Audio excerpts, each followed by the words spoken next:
Welcome back to the channel. Once again, if you guys like the content we're providing, to be sure to subscribe today so you don't miss any of the upcoming content. We have just finished Indiana Sprint Week here from the Tri-State Speedway in Haubstadt, Indiana, and now we get to ramp up our coverage for the 71st edition of the U.S. Nationals. So if you want to stay up to date with what's going on and now the NHRA side of things, as we wrap up our dirt content, then hit the subscribe button so you don't miss any of the uploads. And be sure to share this video so we can further boost the views so we have better opportunities to do cool things like this. And without further ado, let's get into the video. Yeah, Bo, you did it, bro.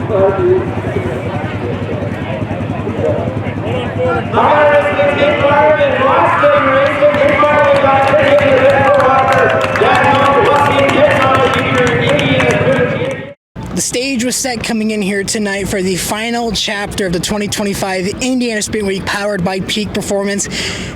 And boy, oh boy, did they deliver. Absolute cinema. Coming down to an absolute thriller of a finish, which we'll get into when we look at the highlights later on in the video. But we came into this event, Logan Seavey holding a meager 4-point advantage over Kevin Thomas Jr. with the two wins that Seavey had against KTJ that would allow Seavey to have the tiebreaker in case that happened. And man, oh man, did it almost happen. An incredible race top to bottom. Looking through qualifying in the heats, it did not go the way that Logan Seavey wanted, scoring no points throughout qualifying and getting the third place or fourth place finish when it came to the heats. It did not allow him much of an opportunity as KTJ almost swept everything. He almost had max points tonight. Number 2 qualifier after hot laps, and then winning his heat. He was 1 point short of maxing out. That took that 4-point advantage that he had now to a 3-point deficit for Logan Seavey, meaning in the A main, it was basically down to whoever finished ahead. If Logan Seavey won this race, he would need basically nothing. He had to win the race. He had to finish ahead of KTJ. KTJ had to beat Logan Seavey regardless. If he could beat him, he would take the 6-point advantage. If Logan Seavey even finished ahead of him by 1 spot, it would end in a tiebreaker, giving the win to Logan Seavey because of those 2 wins. Looking through qualifying as well, Mitchell Moles, your hot lap qualifier of the night. Kyle Cummins won in heat number 1. Kevin Thomas Jr., like I said, winning in heat number 2. Kayla Royale, the hometown driver, massive hometown crowd gave her a standing ovation when she won heat number 3. The heat number 4 win went to CJ Leary. And now, without further ado, let's look into your highlights from tonight's A main. Protect your vehicle with Peak Original Equipment Technology. Our formulas match the vehicle manufacturer's technology requirements so that we have the perfect match for every vehicle.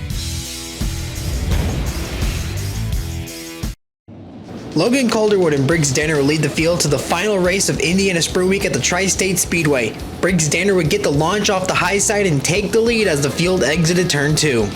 On lap 3, we would see our first caution of the night as Colin Ambrose would come to a stop in turn 2. With damage to the left front, he would be pushed back into the pits and retire in the 25th position. On the restart, Kevin Thomas Jr. would quickly start to make the moves to the front of the field after starting 5th. In the opening laps, he would begin to circle around the bottom and start knocking on the door for the race lead as he looked to cap off an almost perfect night with the win.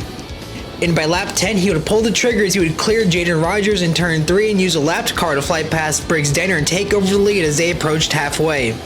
As for Logan Seavey, a rough night at the Tri-State Speedway continued as after starting in the 13th position, he struggled to make the moves necessary to battle with the leaders as he was stuck in the 10th position and could only watch as KTJ ran away with the race lead. By lap 15, we would see our second caution to mark the halfway point as Eli Wilhelmus would spin to a stop in turn 4, allowing the field to bunch back in and give Seavey a chance to regroup and attempt to catch Kevin Thomas Jr.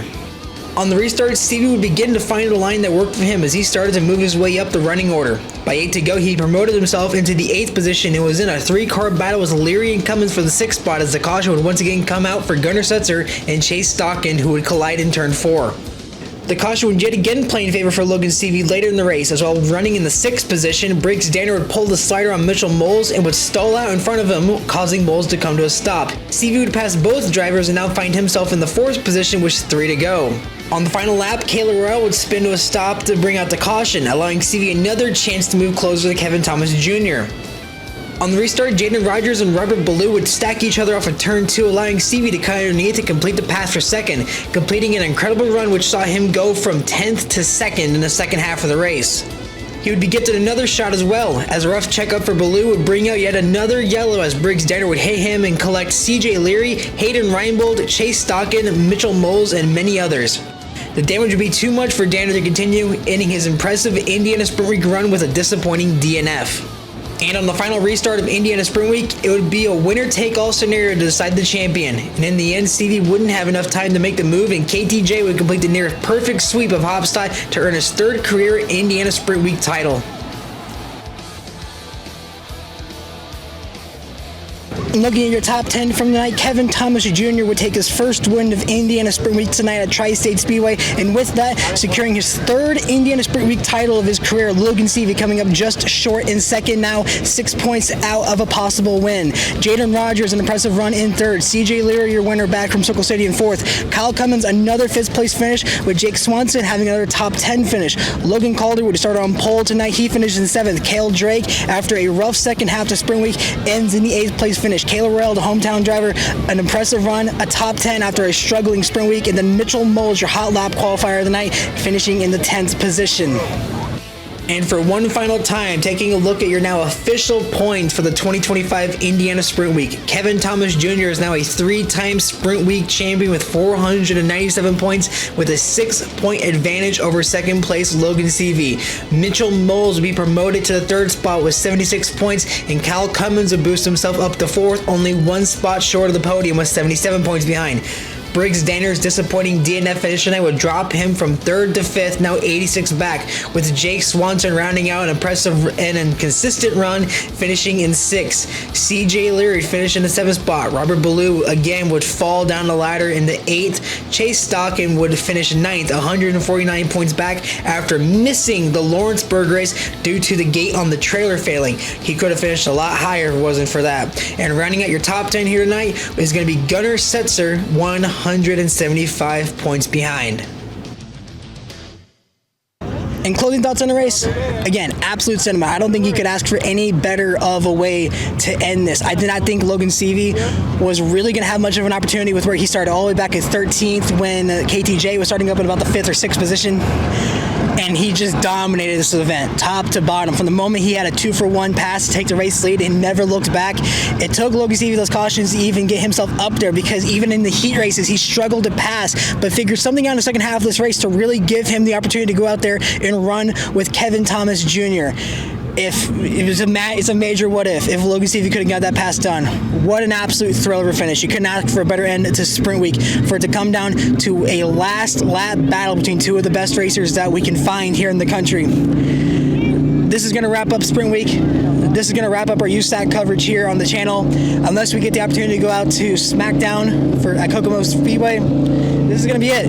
It's been a lot of fun getting to come out here, cover this race. I really enjoy sprint car racing. I might come back out here to do some photography with Indie Racing Images, who have been providing us the thumbnail images you've seen all week long. So go give them a follow. I'll put their social media channels down in the comments. Do some incredible work, some incredible people. Thank you to them for all the help they give me as well. Peak Performance, they have been insanely great partners to be with. I am so happy and honored to get to be partnered with them to do cool things like this, as well as our NHRA coverage. And we got a lot to look forward to. Of course, the U.S. Nationals coming up at the end of the month, as we've just rolled into August. And then with that as well, we're going to be in Reading, St. Louis, and we got the green light to go out to Pomona for the finals. So even though we're done here for Sprint Week, we're far from done in terms of content. We have a lot to look forward to.